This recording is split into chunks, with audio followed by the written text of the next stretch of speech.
Namaskaram Sadhguru. You said that depending upon how compulsive we are and as per our karma we attract certain situations or life arranges itself accordingly. But for an enlightened being who has no karma, what determines the nature of situation he or she gets into or the way life pans out? We have seen you face some of the most challenging situations. What is the mechanics behind this?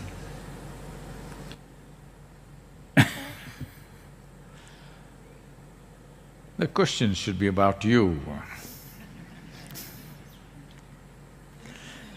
So, whoever told you an enlightened being does not have karma? An enlightened being has immense karma, much more than others. Yes. Because without karma, if you're at a certain level of energy, without a certain weightage of karma, you cannot remain grounded. This is why 90% of the time enlightenment and leaving the body happens at the same time. Because if you do not consciously ground yourself with substantial, weighty kind of karma, then you cannot stick to the body. First thing to understand is that karma is not some negative trash. It's only because of karma you are who you are. When we say karma, we are talking about layers and layers of memory which makes you who you are. There is evolutionary memory which makes you a human being. Suppose your body lost its evolutionary memory, well, you may start crawling because you are a human being not by knowledge, by a huge amount of evolutionary memory invested in every cell in your body which makes you be human. You have seen when we do certain programs which are connected to getting into or putting our fingers into deep levels of karma like samyama, certain people start crawling, certain people start doing things. This is simply because we are sinking certain things deep inside, it's touching their evolutionary karma and things are happening. Well, there is an immense amount of karma, starting from the evolutionary or even before, the elemental karma is there, we will not go into it, it's too complex. But you understand the evolutionary karma. Let's say, see right now the frogs are happy in the evening for whatever reasons, they're doing quack, quack, quack. I don't know who found the connection about kissing the frog and turning them into human beings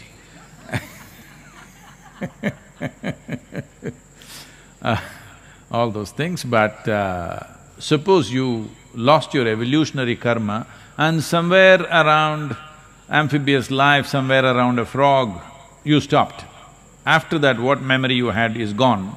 Suddenly, you may be a princess, but you will turn into a frog. Yes? Because it's this memory which is so invested in every cell in your body, which gives you a human form and a sense of being human being. So who you are, essentially, the shape and form of you is just karma, because it's memory. Like this, there are many levels of it, I will not go into all of it. Now, there is a genetic karma. Because of that, you have a particular kind of nose, a particular kind of a skin, particular behavioral aspects, certain amount of capabilities and incapabilities. Genetic karma is there. After that, your own stuff is there, articulate, inarticulate, and now conscious karma. Now, karma is not a negative thing if you know how to use it. But if you do not become conscious enough to use it, then it runs like a software. Let us say there is a software on the computer you use or the phone that you use. I think computers are gone. Only a few people seem to be using computers, everybody is only this. So, phone is a computer in a way. So whatever software that is on it, well, whatever work you're doing, let's say every 11 seconds, I'm choosing that number intentionally, every 11 seconds you will do boom, boom, doom. Every 11 seconds is good, boom, boom, doom. Believe me, after a few months, you yourself will start doing every 11 seconds, boom, boom, doom. Yes, you will. But the software is only in the phone. But if it keeps on doing it every day, see right now the chant is going on around the ashram, some of you, why is it going on all the time? But slowly, unknowingly, yoga, yoga that's how it is. We are programming you towards liberation. Many people and you yourself may be programming yourself to bondage.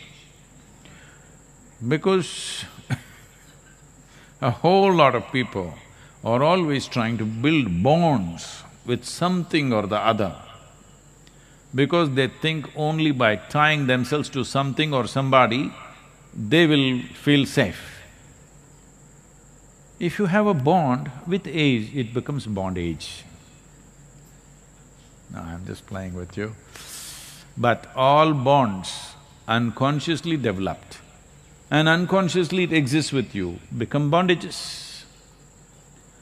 Well, bonds are like, a sailor will throw an anchor in a place so that there, in case there is a small storm, the boat doesn't go away somewhere, so you put an anchor. It's a very good thing if you want to be safe in one place. But you are in a damn boat because you want to sail. So if you keep on putting 5, 10 anchors, obviously you will be safe, but you will never sail. So you have to make up your mind, you want to sail or you want to be safe.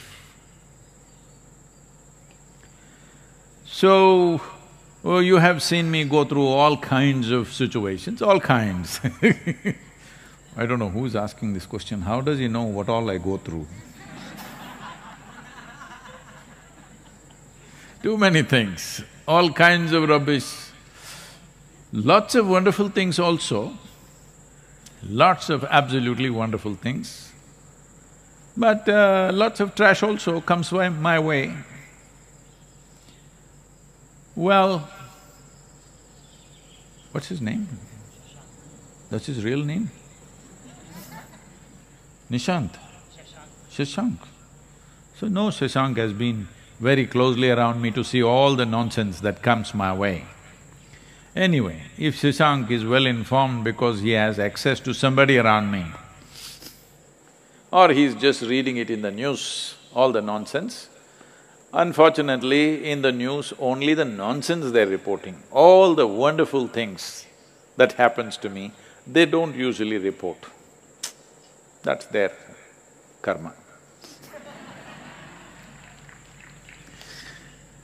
So, lots of absolutely wonderful things every day being thrown at me. If nobody throws anything, anyway I sit very wonderful wherever I am. But some trash also comes my way. Well, the trash is coming not simply because when you have nothing to lose and nothing to gain, you can do whatever you want. Either you can go sit in a mountain cave, simply blissed out, or you can get active in the world. You can do many things. You can be somewhat active, somewhat withdrawn, or all out active, depends. What's your choice?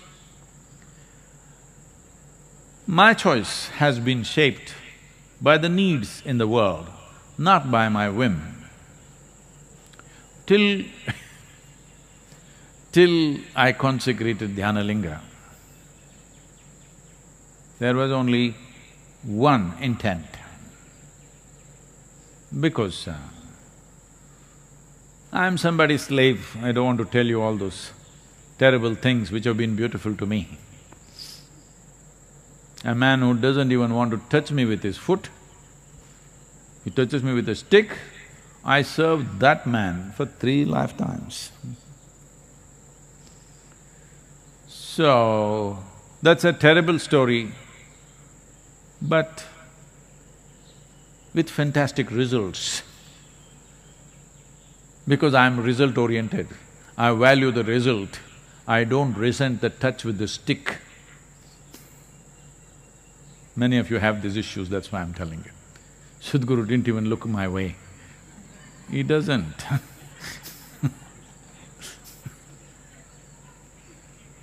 So, because my activity since Dhyanalinga, till then I was not bothered about anything else, just one thing. I thought that's it and with that I will even end.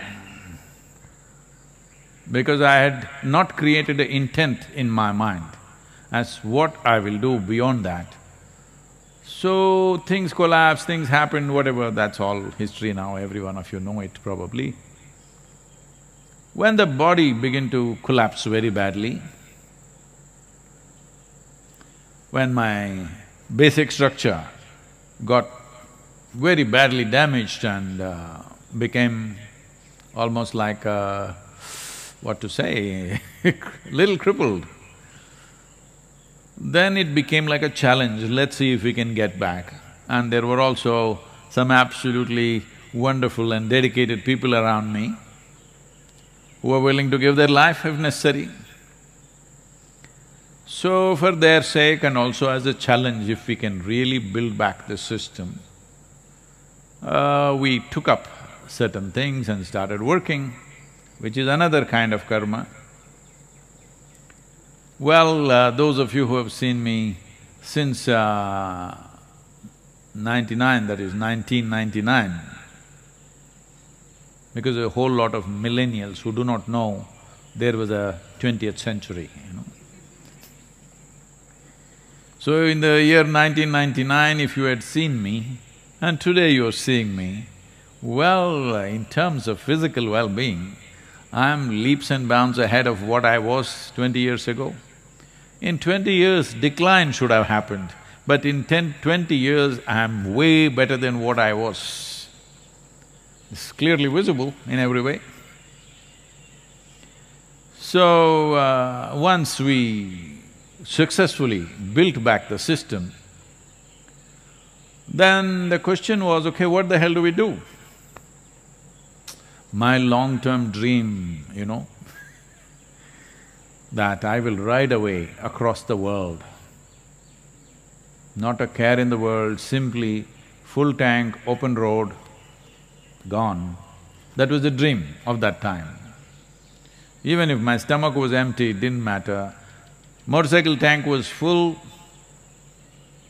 road was empty, this virus time, this lockdown time, should be really nice to ride. Almost every road is like a racetrack, but I'm not allowed to ride, so that dream I thought, shall I revive? But all the people around me, without them I wouldn't have had the intent to go through that enormous striving that it took of almost 3 years or 3.5 years to build back the system. I wouldn't have had the intent without all these people looking hopefully at me. If I didn't have that, I wouldn't have had the intent to build it back. So then naturally got involved with people, their spiritual process. Then when you went to teach spiritual process, then you saw people are hungry, somebody is sick, nothing happening for them, so we got involved in the social process. Then we saw even if somebody is just about getting enlightened, there is not even a tree in the village. So we started planting trees to a point where people are calling me tree planter. So all this karma. But what do you think? Look at me and tell me, you think this karma is taking a toll on me? Sometimes I might not have slept well, I may look little… But does it look like it's taking a toll on me? Because I want you to understand, all of you, get this straight. The simplest way to deal with all the humongous mountains of karma that you may have, because if you have a Himalayan-sized karmic background, it's very good. That means you have a complex structure. But if this complex structure tortures you and you will use your torture to torture everybody else around you, then it's a disaster. But if you use this complexity, because complexity is needed to come out with very significant solutions. If you have no complexity, usually you're called a simple fellow in England. In India, we call them simpleton. People will have compassion for you, but no passion for you. Yes, it's a sad way to live. So now, if you want to deal with your karma, the simplest thing is, you sit here, absolute dispassion for this one, total passion for everything else. This is all. Right now the problem is, people have enormous passion for their life, but they have dispassion for other people's well-being and suffering and whatever is happening. This is why right now the world is saluting the doctors and nurses who are sticking their life out there to work for somebody, because they are showing passion for other lives and dispassion for themselves. This is a sure way of release. So this is all you have to do. You must reverse the equation. Too much passion for yourself, no passion for others, no. Absolute passion for every life around you, total dispassion towards yourself. You don't worry about all this karmic nonsense. You are gone. You are free from this rubbish.